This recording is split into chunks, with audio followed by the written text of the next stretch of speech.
Herzlichen Dank, Frau Monschau, dass wir jetzt über dieses so interessantes Thema sprechen könnten. Bevor wir mit dem Thema anfangen, möchte ich gerne fragen, wie sind Sie zu Richard Wagner gekommen? Was bedeutet das für Sie? Und dann würde ich gerne das Thema eingehen, Ring des Nibelungen, nämlich was macht dieses Werk besonders für Sie? Und das ist das Hauptthema Ihrer Dissertation.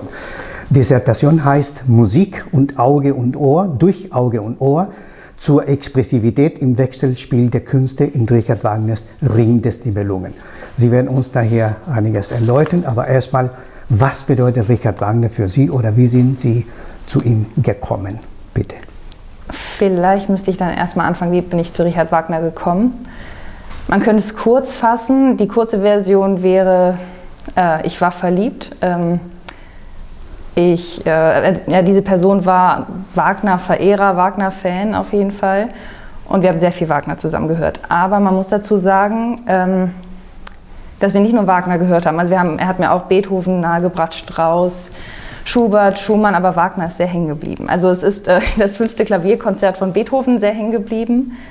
Sind auch die 4 letzten Lieder von Strauss sehr hängen geblieben, aber Wagner ist dann nicht mehr von meiner Seite gewichen seitdem. Also ich glaube, das ist eine sehr gefährliche, aber auch eine sehr schöne Sache, wenn man so emotional sehr empfänglich ist und in so einer Zeit Wagner kennenlernt. Da kann ich nur vorwarnen, ich kann es aber auch empfehlen. Es ist so ein bisschen zweigeteilt.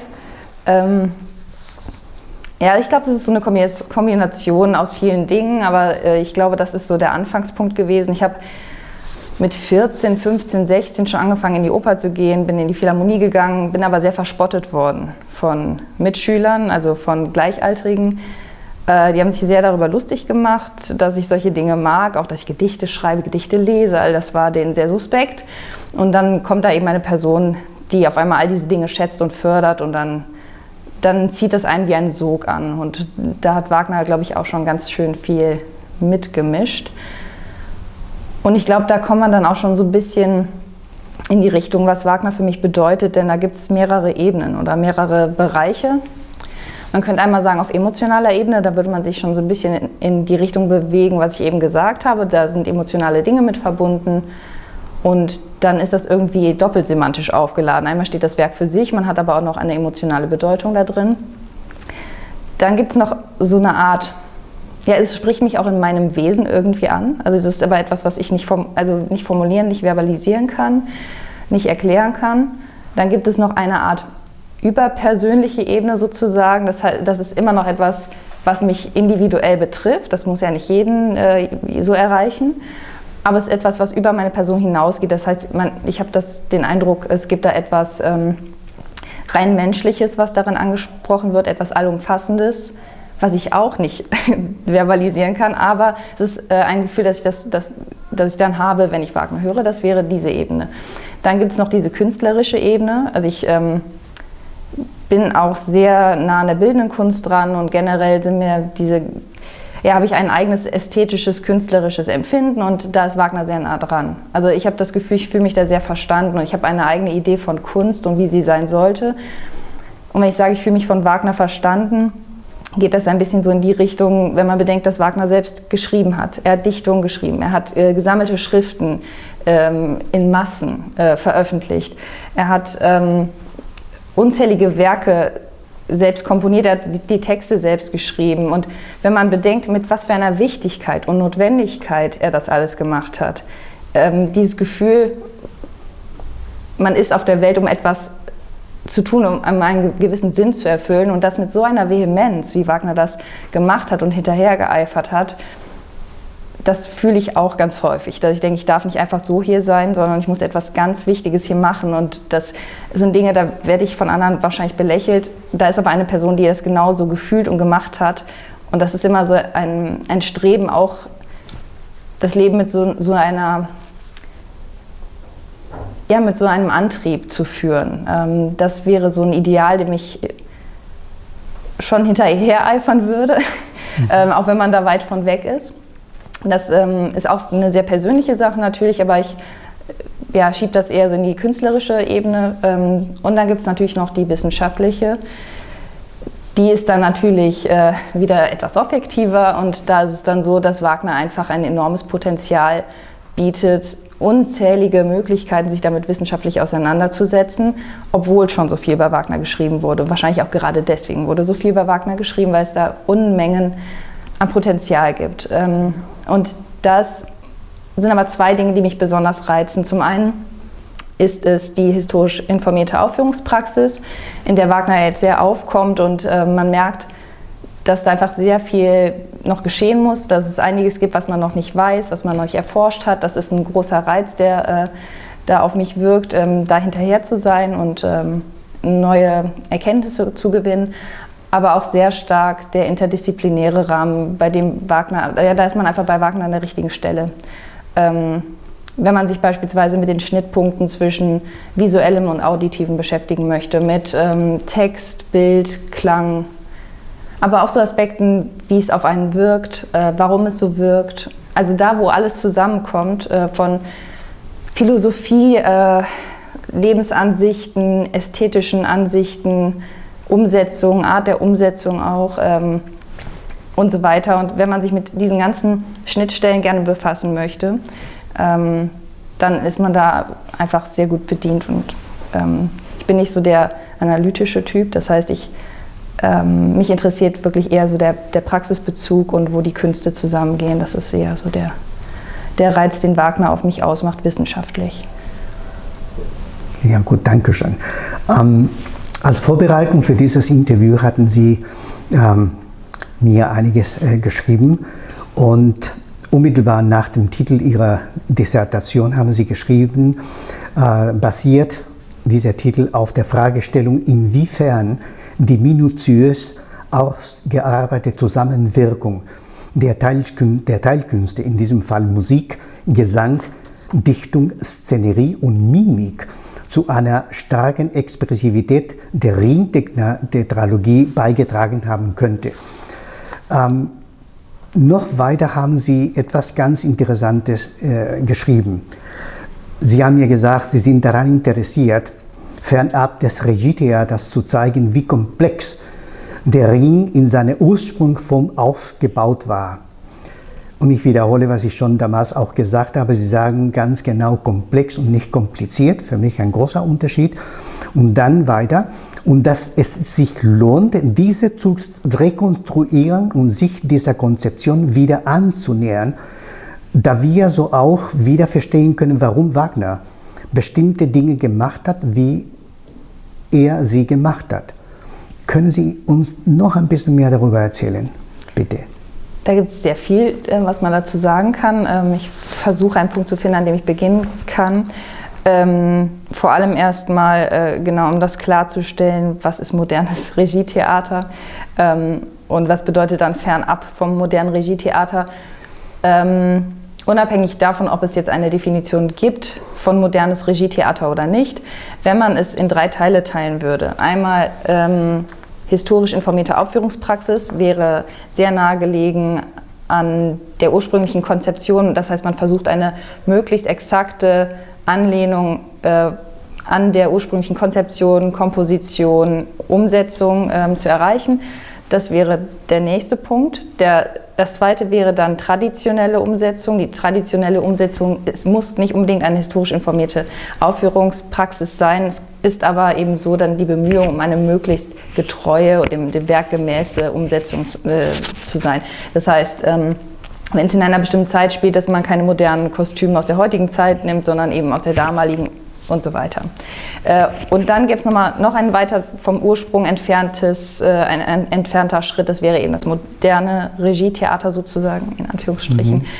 Und darunter würde ich dann sozusagen verstehen, also wenn ich davon rede, dann meine ich damit dieses Wetteifern der Regisseure, immer wieder was Neues, noch frappierender, noch innovativer, noch gesellschaftskritischer, immer up-to-date und am besten auch ein bisschen schrill und am besten viel nackte Haut und. Das wäre dann modernes Regietheater. So, und wenn man jetzt gegenüberstellt, es gibt einmal die Ursprungskonzeption von Wagner, jetzt von Wagners Ring speziell. In meiner Dissertation geht es ja dann erstmal nur um den Ring. Und es gibt eben das moderne Regietheater. Dann ist eben erstmal folgende Problematik. Wenn man Also das moderne Regietheater muss erstmal kein Problem an sich sein. Aber wenn man davon ausgeht, dass es immer wieder neue Inszenierungen vom Ring gibt, immer wieder verschiedene Gesellschaftsbezüge, politisch, kritisch und so weiter, und das über eine sehr lange Zeit hinweg, dann verlieren wir irgendwann das Gespür und das Gefühl dafür und auch die Kenntnis davon, wie es ursprünglich eigentlich war. Generell wird einiges an Wissen verloren gehen, wenn es so weitergeht. Beispielsweise, wenn ich bedenke, ich treffe Menschen bei was auch immer für Gelegenheiten und ich erzähle von meiner Dissertation, dann wird erstmal gefragt, warum denn so ein Nazi-Thema? Das heißt, es ist für die Leute immer unter diesem Aspekt. Wagner ist immer assoziiert, Nazi-Thema. Die Leute, die ein bisschen Ahnung haben, sagen nicht Nazi-Thema, sondern die sagen dann Antisemitismus. Das heißt, man sieht Wagner nur noch in Bezug auf diesen wirklich schmutzigsten Fleck seiner Geschichte sozusagen oder dessen, was man daraus gemacht hat. Natürlich muss man kritisch sein, das ist auch alles gut. Aber das Problem ist, dass man einfach vergisst und vernachlässigt und verlernt, was mit dem Werk zusammenhängt, was für potenzielles Werk hat, was Wagner für ein Künstler und auch Umsetzer war sozusagen. Und das ist sehr schade und wenn man sich mit der ursprünglichen Konzeption beschäftigt, kommt man einigen Dingen wieder näher. Das heißt, wenn man sich darüber Gedanken macht, wie war das Werk ursprünglich gedacht, wie sollten die verschiedenen Teilkünste zusammenwirken, da merkt man, dass das, wie es heute ist, dass da einiges an der Wirkung verloren geht. Es gibt beispielsweise bei Wagner, es gibt unzählige Arten der Zusammenwirkung, wenn ich aber nur einige exemplarisch nenne, wird es vielleicht ein bisschen deutlicher. Beispielsweise, wenn ich von Mimik spreche, dann geht es nicht nur um die Gesichtsminen, sondern auch Gestik und so weiter, also die gesamte körperliche oder die ganze äußerliche Erscheinung. Wagner nimmt da sogar, glaube ich, das Kostüm mit rein, weil es die gesamte äußere Erscheinung des Darstellers sein soll. Und wenn man die Musik auf die Mimik abstimmt oder die Mimik in Einklang mit der Musik umsetzt, dann ist die Bewegung nicht nur sehr viel intensiver, sondern sie bekommt auch eine gewisse Charakteristik, die noch deutlicher zu spüren wird. Ja, genau. Beispielsweise die Bewegung Alberichs. Selbst das Abrutschen wird ja in der Musik dargestellt, sein Niesen wird dargestellt. Die Bewegung der Riesen wird musikalisch wiedergegeben, auch das Bewegen der Rheintöchter. All das wird noch deutlicher und das hilft sogar, wenn man bedenkt, dass die Rheintöchter damals in diesen schönen Schwimmwagen steckten. Das sah vielleicht nicht hundertprozentig echt oder authentisch oder naturgemäß aus. Die Musik hilft aber, über das hinwegzusehen und macht es noch wahrhaftiger. Also das ist ein Beispiel. Dann gäbe es noch ein Beispiel, wo man vielleicht Licht mit einbeziehen könnte. Das Erstrahlen des Goldes am Anfang des Rheingold. Plötzlich sieht man diesen Goldschimmer und wenn man an, ich glaube es war Castorps Ring denkt in Bayreuth, da waren die Rheintöchter, liefen um einen Pool rum. Es gab irgendwas Goldschimmerndes in diesem Pool, ich weiß nicht mehr exakt, wie es war.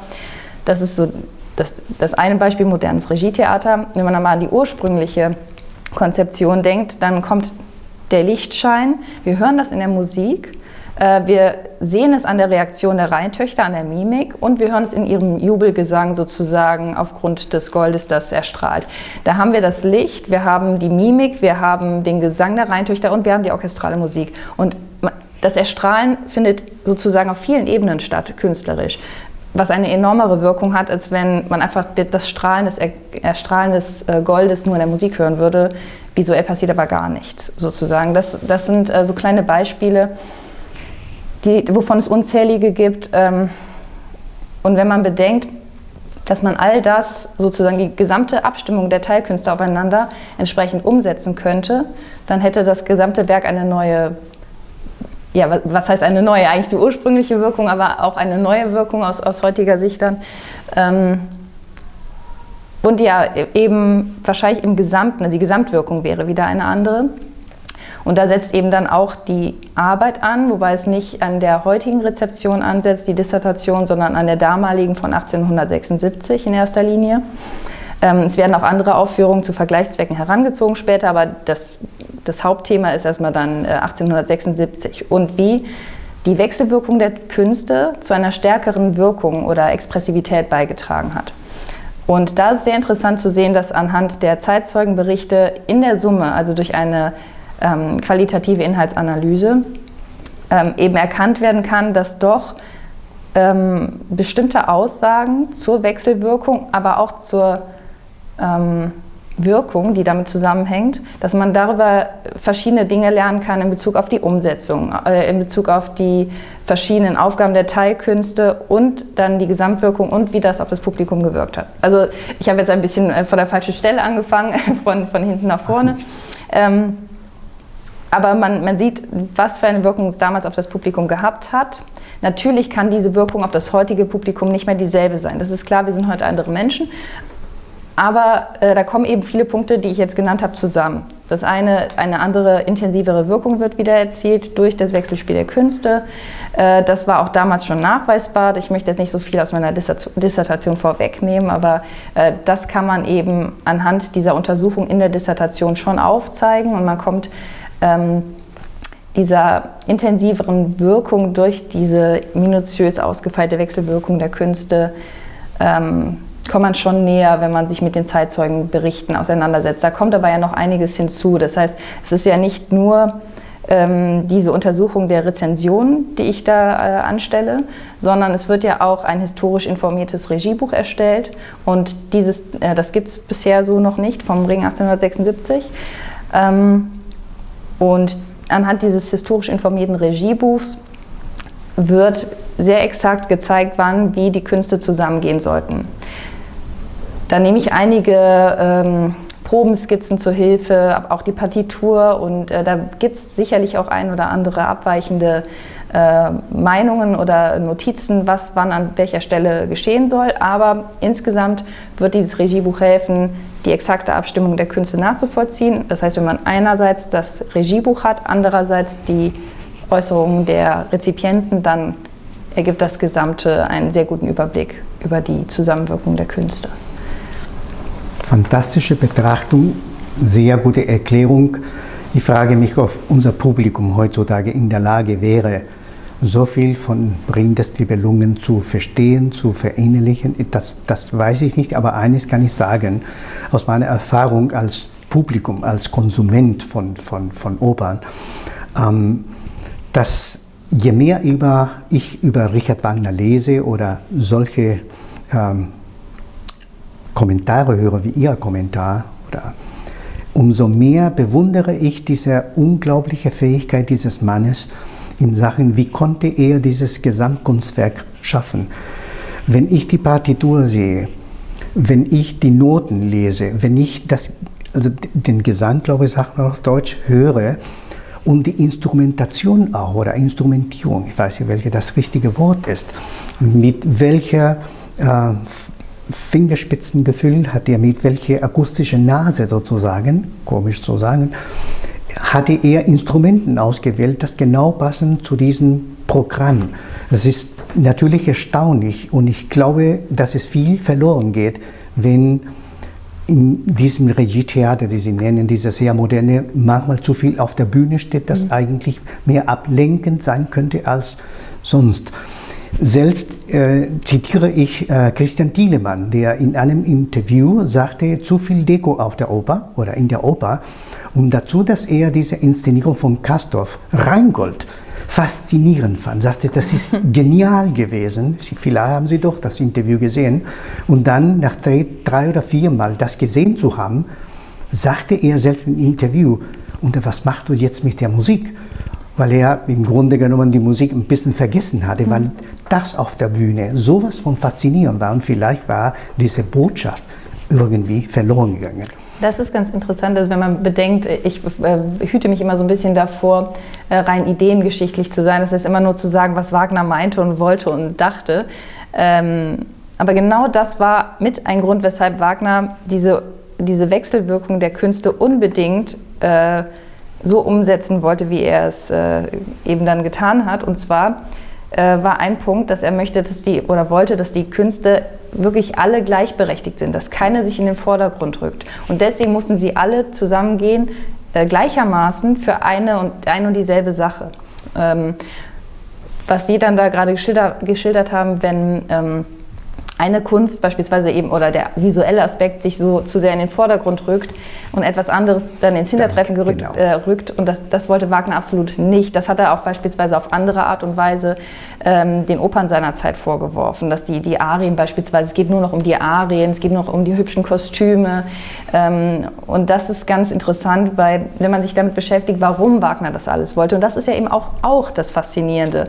Es wird nicht einfach nur gemacht, er schildert ja also unbegreiflich ausführlich, warum er das so möchte. Es gibt auch ellenlange Ausführungen davon, was passiert, wenn es nicht so umgesetzt wird, wie er es sich vorgestellt hat. Ich glaube, einmal schreibt er etwas wie, wenn die Musik nicht an der richtigen Stelle geschieht, muss es wie eine Verrücktheit des Komponisten irgendwie rüberkommen, dass da jetzt plötzlich ausgerechnet an dieser Stelle das und das zu hören ist. Wenn es aber an der richtigen Stelle passiert, dann macht es sofort Sinn. Und dann, wenn also alles zusammengeht, dann stört auch nichts mehr, dann fällt nichts mehr zu sehr auf, nichts geht mehr verloren so. Und ich muss immer wieder an die Zeilen denken, die Wagner selbst da schreibt. Ich passe da nur immer ein bisschen auf, weil man sonst zu sehr den Eindruck erweckt, man redet Wagner so nach dem Mund. Und da muss man immer natürlich ein bisschen kritisch sein, aber es ist sehr aufschlussreich, wenn man das immer berücksichtigt. Interessanter Kommentar, weil das ist genau für mich der Fall gewesen, dass die Musik erstmal, also Musik war das allererste im Grunde genommen, das mich fasziniert hat. Aber unmittelbar danach habe ich das Glück, mit jemandem zu sprechen, das genau in die Richtung grundsätzlich nicht nur Leitmotive, sondern szenisch, was Wagner im Kopf hatte. Und das hat mich sofort fasziniert. Und das ist der Grund, warum vor einer gewissen Zeit haben meine Kinder mir gesagt, ich verbringe mehr Zeit, die Musik von Wagner zu hören, also über Wagner zu lesen, als die Musik zu hören. Weil das ist wirklich in sich so faszinierend. Ich weiß nicht, wie viele Bücher von Wagner auch gelesen und zu Hause noch zu lesen, aber genau so ist es. So, wenn wir zum Schluss etwas zum Regietheater sagen oder Sie uns sagen könnten, trägt die Vision des Regisseurs dieses Regietheater etwas Wesentliches, Neues, bisher Unbekanntes zum Verständnis dieses Werkes? Warum die Frage? Wagner wird oft zitiert. Er sagte, Kinder macht Neues.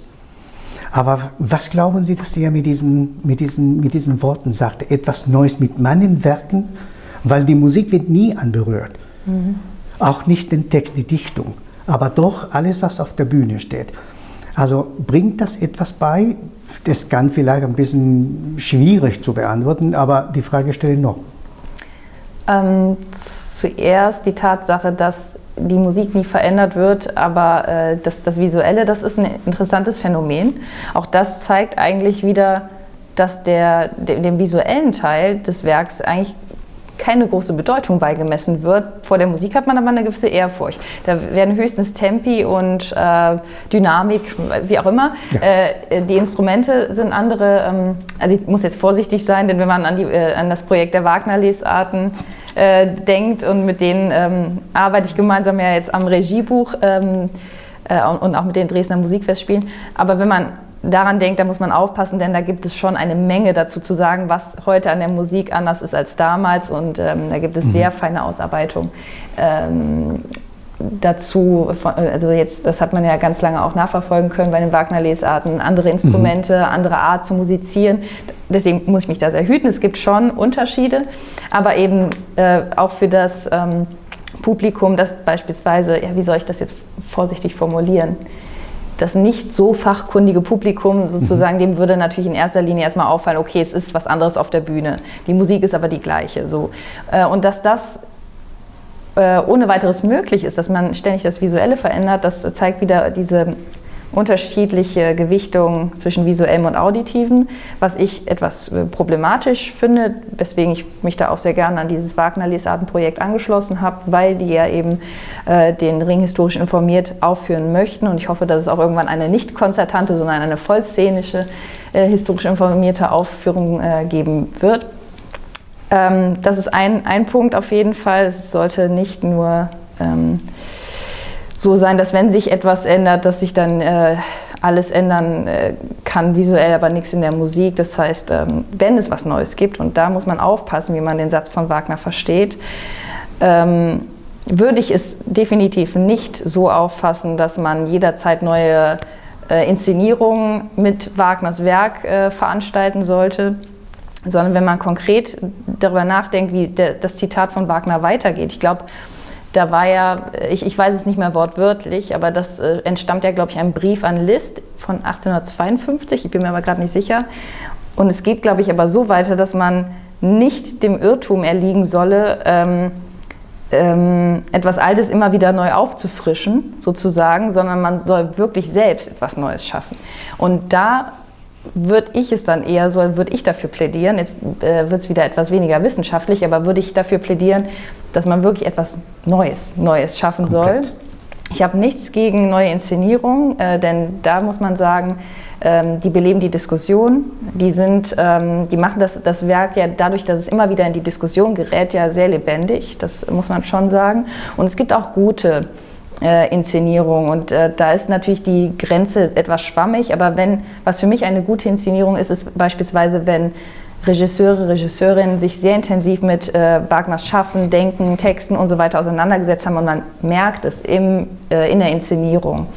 Und es können auch kleine Momente sein, die sehr genial sind, also da habe ich gar nichts gegen, beispielsweise jetzt bei Kratzers Tannhäuser, ist das Kratzer, ich glaube schon, Tannhäuser hier mit der Venus und so weiter, dieses Banner, was vorne am Festspielhaus hängt, frei im Wollen, frei im Tun, frei im Genießen, das ist ja insofern genial, weil da sich jemand endlich mal wieder die Mühe gemacht hat, Wagner als Revolutionär sozusagen aus seiner Revolutionszeit. Sozialkritisch, ja. Genau, das einfach nochmal rauszupicken und sich damit auseinanderzusetzen. Denn das ist auch etwas, was die Menschen teilweise vergessen oder was einfach nicht mehr so in den Köpfen da ist. Und da muss man sagen, egal was man über diese Inszenierung sagt oder auch Negatives sagen kann, es ist doch sehr clever, das so wieder in die Diskussion zu bringen. Und das ist ja auch gut, denn sobald das über diese Inszenierung wieder in die Diskussion gerät, bleibt ja ein gewisses Wissen über Wagner und sein Schaffen doch wach. Das heißt, ich sehe das sozusagen mit zwei Herzen, dass das moderne Regietheater was Gutes und auch was Negatives hat. Und wenn man etwas Neues schaffen soll, dann würde ich bitte an alle appellieren, geht weg von euren Computern, von euren iPads, liebe Kinder, lest viel, musiziert viel und werdet wache Geister und schafft was Neues, aber was Eigenes. Ich stimme vollkommen zu diesem Tannhäuser, das ich ein paar Male schon in Bayreuth gesehen habe. Trotz Modernität fand ich extrem treffend, auch andere bekannten Freunde und so. Keiner hat sich dagegen geäußert. Es waren ein paar Sachen da, aber darüber werde ich mich nicht äußern. Aber in der Tat war sehr, sehr gelungen. Jetzt ein bisschen zum Thema Wagner als Regisseur, als Dramatiker. Können Sie uns etwas zu diesem Thema sagen? Aber bevor wir da einspringen, noch eine Frage. Sie haben mehrmals Wagner-Lesarten erwähnt. Vielleicht weiß unser Publikum nicht, worum es geht. Können Sie das uns ein bisschen mehr erläutern? Ja, weil das ist für das deutschsprachige Publikum ein hochinteressantes Projekt hier in Köln. Bitte. Ja, ein Projekt, von dem man auch viel erwarten darf, muss ich sagen. Es ist ja jetzt schon einige Jahre aktiv. Ich erinnere mich an 2017 war das, glaube ich, erste Symposion. Auf jeden Fall war da ein Symposion der Wagner-Lesarten hier in der Universität Köln. Und da war ich schon dabei und war direkt sehr fasziniert von diesem gewaltigen Projekt, wollte unbedingt mitmischen und es hat auch Schritt für Schritt dann geklappt. Und zwar ist das Wagner-Lesarten-Projekt ja eben das Projekt, den Ring historisch informiert, allerdings erstmal konzertant aufzuführen. Das hat wahrscheinlich zwei Gründe. Ich muss da wieder vorsichtig sein, weil ich nicht ganz so sehr drin bin. Aber der eine Grund wird wohl sein, dass es natürlich finanziell, also die Mittel werden wahrscheinlich nicht sofort eine vollszenische Aufführung erlauben. Dann kommt aber noch der wissenschaftliche Aspekt hinzu, dass es sicherlich jetzt schon eine unfassbare Mühe bedeutet, den gesamten Orchesterapparat, die Art zu singen, die Art zu sprechen und all das schon zu berücksichtigen, das ist ja jetzt schon eine enorme Arbeit. Da jetzt noch die ganze Szenerie und vielleicht eine historische Bühnentechnik versuchen wieder ins Leben zu rufen, da muss man erstmal überlegen, inwiefern, in welchem Ausmaße das möglich wäre. Da gab es jetzt auch eine nette Konferenz in Turnau, da wurde über diese Möglichkeit einer vollszenischen, historisch informierten Aufführung des Ring auch diskutiert, inwiefern das überhaupt möglich ist. Es war auch ein sehr angeregtes Gespräch, eine gute Diskussion. Jedenfalls die Wagner-Lesarten werden jetzt aktueller Stand mit den Dresdner Musikfestspielen zusammenarbeiten und dann wird jetzt erstmal nochmal eine Wiederaufnahme des Rheingold kommen. Nächstes Jahr dann die Walküre. Immer werden die verschiedenen Aufführungen auch unter einem bestimmten Motto laufen. Ich meine, die Walküre dann unter dem Motto der historisch informierten Regiearbeit, glaube ich. Aber auch da muss ich mich etwas vorsichtig ausdrücken, unter Vorbehalt. Ja, das wird auf jeden Fall sehr erkenntnisreich werden. Wir haben ja schon eine Probe bekommen, sozusagen durch das Rheingold. Das wurde ja schon aufgeführt in der Philharmonie. Aber es ist auch ein Arbeitsprozess. Also man stellt ja auch fest im Arbeiten, was ist gut gelaufen, wo muss man noch dran arbeiten. Und ich glaube, da steckt enormes Potenzial drin, auch in der künstlerischen Forschung, weil hier Wissenschaft und Kunst sozusagen miteinander arbeiten. Wenn man bedenkt, dass hier ein enormer Aufwand ist, das wissenschaftlich aufzuarbeiten, aber eben das auch praktisch umgesetzt werden muss, da ist der Erkenntnisgewinn immer gegenseitig sehr fruchtbar und wechselseitig.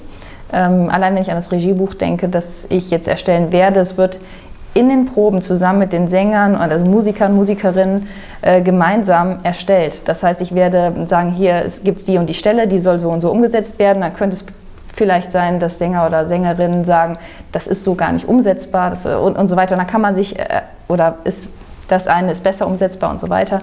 Und in der Zusammenarbeit mit der Praxis wird man ja auch dann aus wissenschaftlicher Perspektive sich besser einem gewissen Punkt annähern, wo man sagt, hier bin ich sehr nah dran. Also wie gesagt, besonders weit will ich das jetzt auch nicht ausführen, das würde zu weit führen. Aber so in die Richtung geht das Projekt.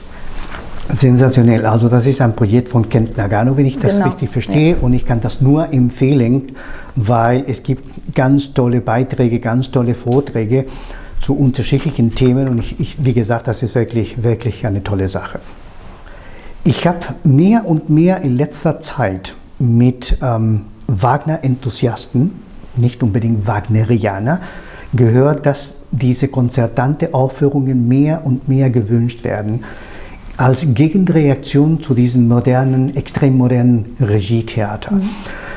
Viele der Sänger haben sich ein bisschen dafür geäußert, aber auch dagegen. Nämlich, es gibt etwas verloren, wenn die Bühne nicht da ist. Kostüme tragen auch zu oder bei, ein bisschen mehr Charakter in diesem Werk zu geben. Haben Sie irgendeine Meinung zu diesen konzertanten Aufführungen? Weil wir nehmen damit natürlich einen wichtigen Teil des Werkes weg, nämlich Szenerie. Da gibt es wahrscheinlich auch wieder zwei Teile. Einmal einen sehr persönlichen, vom Geschmack her, denn ich bin sehr fixiert auf Bewegung auf der Bühne. Ich selber tanze sehr gerne. Ich habe mich intensiv in meiner Masterarbeit, die auch publiziert worden ist, mit der Mimik bei Wagner beschäftigt. Generell kann ich nur sagen, bin ich sehr, sehr stark fixiert auf das szenische Geschehen.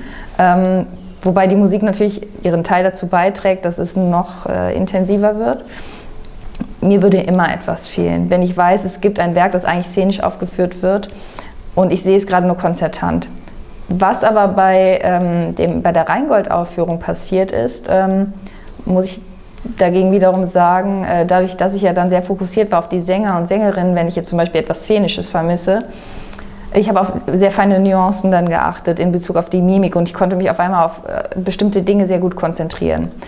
Ich glaube, das war eine Stelle, in der Freier auf eine gewisse Art und Weise, wenn die Riesen kommen oder irgendwie, auf jeden Fall hat sie wunderbar gespielt, so überzeugend und so leidenschaftlich, dass ich gedacht habe, oh ja, genau das wollte Wagner haben. Also es gab, ich musste dann direkt an Wagners Liebling Wilhelmine Schröder-Devrient denken. Ja. Und dieser Schrei auf der Bühne, ich war ganz hin und weg. Und dann gibt es ja doch Momente, über die man sich so richtig freuen kann, wenn man sich damit so intensiv beschäftigt hat und denkt, da hat es geklappt. Also es ist nicht so, dass ich das dann gar nicht mehr genießen kann, aber ich bin schon sehr szenisch fokussiert. Ich bin auch eigentlich persönlich ein sehr visueller Mensch. Also ich achte sehr stark auf visuelle Reize und das ist vielleicht einfach dann mein Ding. Es gibt vielleicht auch Menschen, die sind sehr stark auf das Musikalische fokussiert. Ja, wenn man es aber so betrachtet, wie war das ursprünglich konzipiert und man bedenkt, da gibt es einen konkreten Grund, warum es so konzipiert wurde, dann würde man sozusagen das Werk in 2 Teile teilen und nur eine... Das ist eine Amputation. Genau, so. Und das ist eben wiederum sehr problematisch. Ich sehe es etwas problematisch, sagen wir mal so. Ich positioniere mich mal jetzt auf diese Seite, dass ich sage, es ist etwas problematisch. Ich bin aber nie dogmatisch. Also ich würde jetzt niemals sagen, auf keinen Fall. Also es hat seine Berechtigung, aber ich würde es nicht bevorzugen. Ja, ich glaube, das ist tatsächlich problematisch. Ich habe schon ein paar gute Aufführungen gesehen, die sehr beeindruckend waren. Götterdämmerung in Duisburg war sensationell. Aber ich glaube, man muss auch ein bisschen unterscheiden, wo das gemacht wird. Weil in Bayreuth habe ich Parsifal gesehen und es war unglaublich schön. Thielemann am Pult waren nur die Sänger, aber nicht auf der Bühne. Es war keine Deko, gar nichts. Man konnte natürlich den Klang Bayreuths ganz wunderbar hören. Kein Gegensatz oder wie kann ich das besser ausdrücken, keine Kollision zwischen Singen und Musik, weil alles wunderbar gemischt war. Konzertante Aufführungen mit dem ganzen Orchester auf der Bühne, das klingt natürlich anders, das ist sehr laut und das macht vielleicht Probleme auch für Sänger und Sängerinnen. Ich habe einen Gedanken gerade noch gehabt, dass es eventuell in konzertanten Aufführungen, wenn man jetzt von Wagners Idee der Umsetzung ausgeht, hemmend wirken kann auf die Musiker und Musikerinnen. Denn Wagner wollte ja, dass diese Personen sich wirklich in ihrer Rolle sozusagen hingeben, also ihre Rolle leben, nicht nur spielen, sondern sie sollten ihre Rolle leben.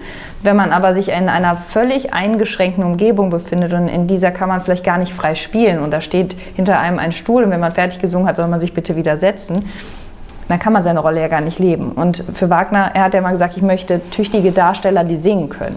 Wie sollen denn diese Darsteller, die singen können, spielen, wenn sie da nur stehen und singen dürfen? Und sobald das zu sehr stark eingegrenzt ist, dann wird es problematisch wahrscheinlich. Ein Anspruch, den man dann auch an den mimischen und aber auch den akustischen Aspekt hat, weil die Mimik, die soll ja sozusagen auch den Gesang stützen, also unterstützen. Das heißt, durch diese Äußerung des Körpers kommt da auch eine gewisse emotionale und aber auch eine Ausdrucksweise zum Vorschein, die man, wenn man einfach nur so steht, einfach etwas weniger hat. Also es ist einfach weniger authentisch. Ja. Das ist meine Empfindung und es geht aber auch in die Richtung, wenn man sich damit beschäftigt, wie war es intendiert, dass es dann eben auch problematisch ist und also wenn man bedenkt, dass Wagner das mindestens genauso wichtig war, wie jemand spielt und sich bewegt auf der Bühne und sollte alles lebendig sein auf der Bühne, er wollte beispielsweise ein wildes Hin und Her der Walkürenschwestern, dann wäre es sehr problematisch, wenn die Walkürenschwestern da alle in Reihe und Glied stehen und singen.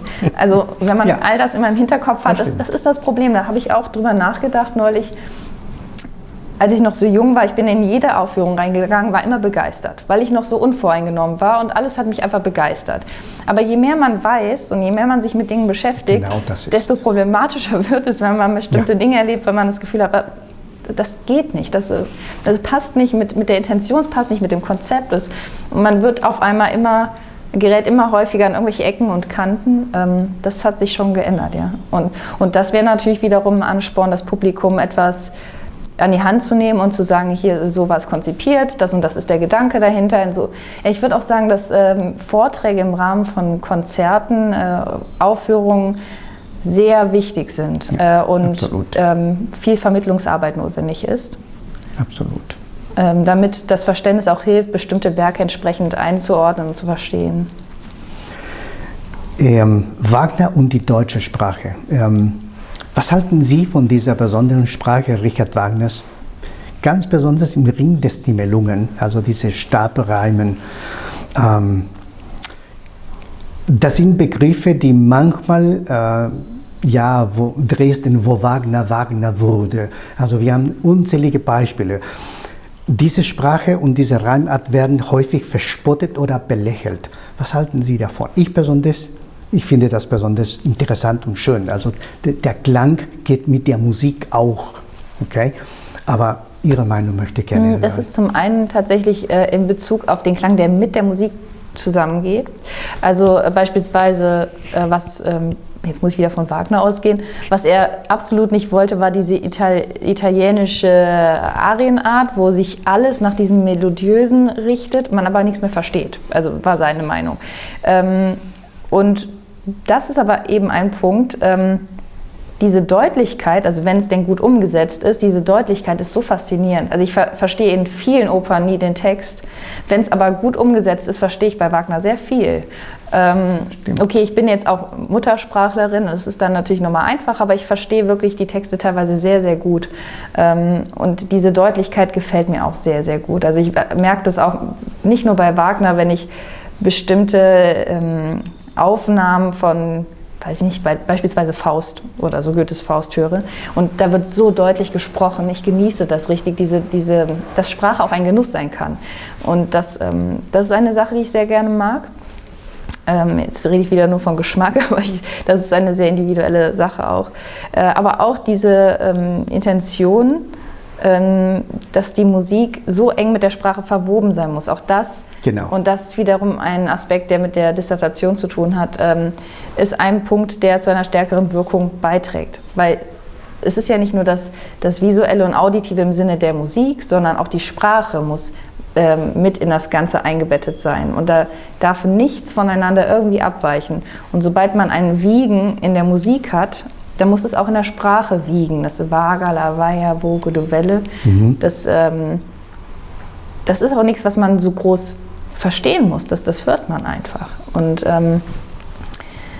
ich kann verstehen, wenn Leute sich daran stoßen, weil es hört sich im ersten Moment unnatürlich an. Ich muss aber sagen, dass es bei mir weggegangen ist mit der Zeit. Je mehr ich mich damit beschäftigt habe, hörte es sich nicht mehr unnatürlich an. Ja, genau, dann kam eigentlich nur noch dieser Aspekt des Deutlichen und dass ich das sehr genossen habe, dass es so deutlich ist und die Artikulation so bewusst gewählt ist. Es wird nicht einfach nur dahin gesungen, sondern selbst die Artikulation ist so intensiv durchdacht. Also alles ist da irgendwie durchdacht, selbst die Wahl der... Ich meine sogar, die Namen der Rheintöchter sind intensiv durchdacht und auch da steckt etwas dahinter. Eine ganze Menge, doch. Ja, und das sind, es macht schon einfach auch Freude. Es ist einfach wie so ein ewiges Rätsel, das nie aufhört. Man kann immer wieder was Neues finden und das merkt man auch an der Sprache. Und das macht bestimmt Übersetzungen der Wagners Werke extrem schwierig. Das sicher. Das ist ein Thema, das mich fasziniert. Zum Beispiel habe ich einige zum Thema gelesen, Übersetzungen also ins Englische, wo bestimmten Menschen gibt, die tatsächlich einiges geschafft haben, und zwar wunderbar. Ein Beispiel von Götterdämmerung, als Hagen sagt, auf Deutsch, den Ring muss ich haben. Und der Übersetzer hat auf Englisch gesagt, the ring should be Hagens. Und da gibt es ein Parallel, also Hagen, haben, also das passt wunderbar, aber das kann man nicht mit dem ganzen Text und das macht natürlich horrende Schwierigkeiten. Aber auf Deutsch gesprochen, das passt wunderbar mit der Musik. Also genau richtig. Und das kann ich als Nicht-Muttersprachlicher, also Deutsch-Muttersprachlicher sagen, ich genieße umso mehr, wenn ich richtig gute Sänger höre, die eindeutig sprechen und ich kann sogar diesen Deutsch wirklich besser verstehen. Ich habe einen Bekannten, das hat mich damals fasziniert, Leopoldo Siano, er hatte auch mal hier in der Musikwissenschaft unterrichtet in Köln und er hatte mir damals erzählt, das ist schon eine ganze Weile her, aber das ist irgendwie hängen geblieben, er kommt aus Italien, er sagte, er hätte über Wagner angefangen, Deutsch zu lernen. Und dann habe ich mir noch vorgestellt, wie geht das denn? Weil das hörte sich für mich so fast unmöglich an, mit Wagners Texten, also Dichtungen, Deutsch zu lernen. Und das fand ich wirklich faszinierend, dass jemand sich vorgenommen hat. Er war sehr begeistert und hat dann sich vorgenommen, dann Deutsch zu lernen, aber mit Wagners Das ist genau Texten. der Fall bei mir gewesen, weil meine Muttersprache ist Spanisch. Aber das ist ein Ansporn gewesen und vor allem, weil die Sprache in Wagners Texten so reich, so bedeutungsvoll ist. Es ist nicht jeder Text, also es ist nicht jedes Wort. Er hat das ausgewählt. Sie erwähnten die Rheintöchter oder jeder hat einen Namen und die Namen haben auch Bedeutung, genauso wie die Walküre. Jeder Name hat schon eine Bedeutung. Also es ist nicht so nur mal so gemacht. Also ich kann mich nur bedanken für dieses Interview. Wir könnten noch mehr von Ihnen hören. Vielleicht kommt ein zweites Interview. Herzlichen Dank, Frau Monschau. Ich habe zu danken. Vielen Dank.